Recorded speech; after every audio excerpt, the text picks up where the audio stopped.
26/11 के मुख्य आरोपी तहव्वुर राणा को भारत लेके आया गया है और एयरपोर्ट पर ही उनको गिरफ्तार कर लिया गया है। अब उनके लिए विशेष बैरक की व्यवस्था की जा रही है। अब आने वाले समय पता चलेगा कि वो तिहाड़ में रहते हैं या कहीं और रहते हैं, लेकिन फिलहाल उनको रिमांड पे लेकर पूछताछ की जाएगी। बहुत सारे लोगों के पेट में दर्द हो रहा है और बहुत सारे लोग जो ये कहते थे कि मोदी सरकार करती क्या है, उनके सामने उदाहरण है। अच्छा, मैं आपको बता दूं कि इजराइल के जो ब्रांड एम्बेसडर हैं उन्होंने इसके लिए तारीफ की है और साथ ही साथ उन्होंने कहा है इस प्रकार के जो कुख्यात अपराधी हैं, कुख्यात आरोपी हैं, उनके ऊपर कड़ी से कड़ी कार्रवाई होनी चाहिए। आप क्या कहते हैं? क्योंकि 26/11 का जिस प्रकार से हमला हुआ था और जिस प्रकार से जाने गई थी, आपको लगता है कि क्या इनको बैठाल कर बिरयानी खिलाई जानी चाहिए या तुरंत एक्शन लेकर उन्हें फांसी पर लटका दिया जाना चाहिए? कमेंट जरूर कीजिएगा। We are encouraged to hear about the extradition to India of one of the perpetrators of the terrible and horrendous terrorist attacks that happened in Mumbai on the 26th of November 2008, which took the lives of more than 170 innocent civilians, including Israelis. I would like to thank the government of India for its persistence in bringing the terrorists to justice. We are encouraged to hear about the extradition to India of one of the perpetrators of the terrible and horrendous terrorist attacks that happened in Mumbai on the 26th of November 2008, which took the lives of more than 170 innocent civilians, including Israelis. I would like to thank the government of India for its persistence in bringing the terrorists to justice. We are encouraged to hear about the extradition to India of one of the perpetrators of the terrible and horrendous terrorist attacks that happened in Mumbai on the 26th of November 2008, which took the lives of more than 170 innocent civilians, including Israelis. I would like to thank the government of India for its persistence in bringing the terrorists to justice. We are encouraged to hear about the extradition to India of one of the perpetrators of the terrible and horrendous terrorist attacks that happened in Mumbai on the 26th of November 2008, which took the lives of more than 170 innocent civilians, including Israelis. I would like to thank the government of India for its persistence in bringing the terrorists to justice.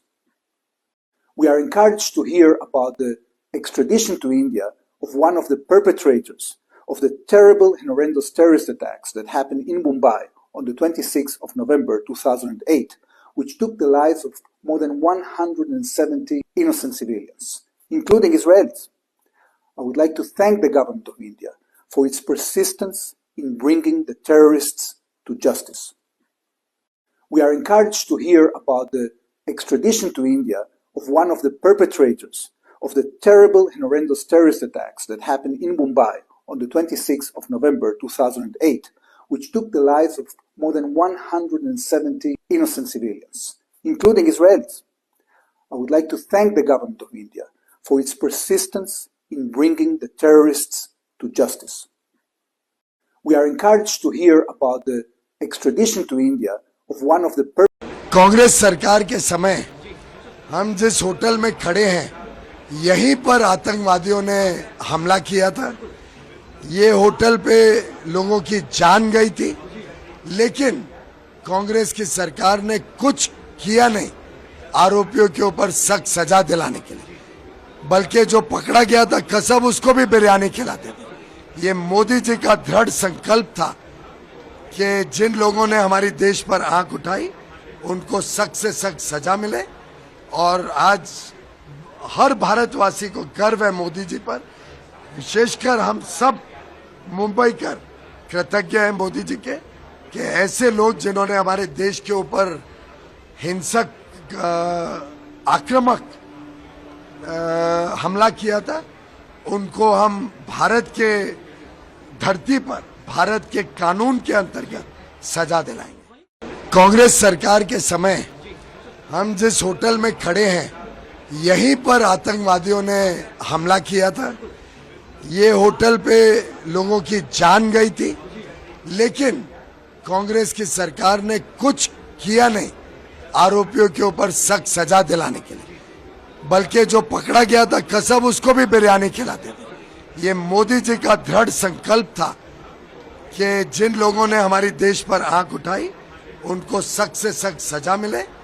और आज हर भारतवासी को गर्व है मोदी जी पर, विशेषकर हम सब मुंबई कर कृतज्ञ हैं मोदी जी के कि ऐसे लोग जिन्होंने हमारे देश के ऊपर हिंसक आक्रामक हमला किया था उनको हम भारत के धरती पर भारत के कानून के अंतर्गत सजा दिलाएंगे। कांग्रेस सरकार के समय हम जिस होटल में खड़े हैं यहीं पर आतंकवादियों ने हमला किया था। ये होटल पे लोगों की जान गई थी, लेकिन कांग्रेस की सरकार ने कुछ किया नहीं आरोपियों के ऊपर सख्त सजा दिलाने के लिए, बल्कि जो पकड़ा गया था कसम उसको भी बिरयानी खिलाते थे। ये मोदी जी का दृढ़ संकल्प था कि जिन लोगों ने हमारी देश पर आंख उठाई उनको सख्त से सख्त सजा मिले। और आज हर भारतवासी को गर्व है मोदी जी पर, विशेषकर हम सब मुंबई कर कृतज्ञ हैं मोदी जी के कि ऐसे लोग 2020 में भी इंडिया ने कंप्लेन फाइल किया था प्रोविजनल अरेस्ट को लेके, और ये जो एक जीत है वो हर एक नागरिक के लिए है जो मुंबई में अपने लोगों को गंवाए हैं। I think this is also a befitting answer to the ISI और मेजर इकबाल जिन्होंने कंसेप्चुलाइज किया ये मुंबई अटैक्स राणा के साथ और डेविड कोलमैन हेडली के साथ। वहां एक चीज स्पष्ट है कि मोदी जी के सरकार और उनके नेतृत्व में गृह मंत्री हो, अजीत डोभाल हो, सभी देखेंगे कि मुंबई के बॉम्ब ब्लास्ट और टेरर अटैक्स में जितने भी लोग ISI में बहुत षड्यंत्र किए थे उनको एक मुंहतोड़ जवाब मिले। और हमारी मांग शिवसेना से यही होगी कि राणा को सजाए मौत मिले। तहव्वुर राणा भारत आ चुका है और उसके प्रत्यर्पण की प्रक्रिया शुरू हो चुकी है। लेकिन आपको क्या लगता है तहव्वुर राणा का नाम एकदम से सामने कैसे आया? दरअसल डेविड हेडली जो है वो तहव्वुर राणा के बचपन का दोस्त था, साथ में मिलकर काम करते थे। लेकिन धीरे धीरे इनका कांटेक्ट जो है वो ISI और आपको पता है किससे हुआ। और उसके बाद जो है जब अमेरिका में डेविड हेडली पकड़ा गया, वो एक अखबार के ऑफिस में अटैक करने वाला था, तो उसने किसका नाम लिया? तहव्वुर राणा का। और उसके बाद ये पता चला कि 26/11 का जो मास्टरमाइंड डेविड हेडली है उसके साथ में तहव्वुर राणा का भी बहुत बड़ा हाथ है और इस प्रकार के कार्यों में वो अंजाम देता था। उसकी दोस्ती की वजह से जो उसका नाम है वो सबके सामने आया। तो इस प्रकार के कुख्यात अपराधी पर और आरोपी पर किस प्रकार की कार्रवाई भारत सरकार करेगी देखना ये है। लेकिन साथ ही साथ लोगों की अपील है कि इनको 2-3 महीने जेल में ना रखा जाए, विशेष सुविधा ना दी जाए, क्योंकि इनके कारण बहुत लोगों की जिंदगी चली गई जो लौट कर नहीं आएंगे। इसलिए इस पर तत्काल कार्रवाई करके इनको इनके मुताबिक की सजा प्रदान की जाए। वो सजा क्या होगी आप तो जानते ही हैं। कमेंट जरूर कीजिएगा। वीडियो पसंद आया हो तो भैया इसे शेयर करना बिल्कुल मत भूलिए। जय सिया राम।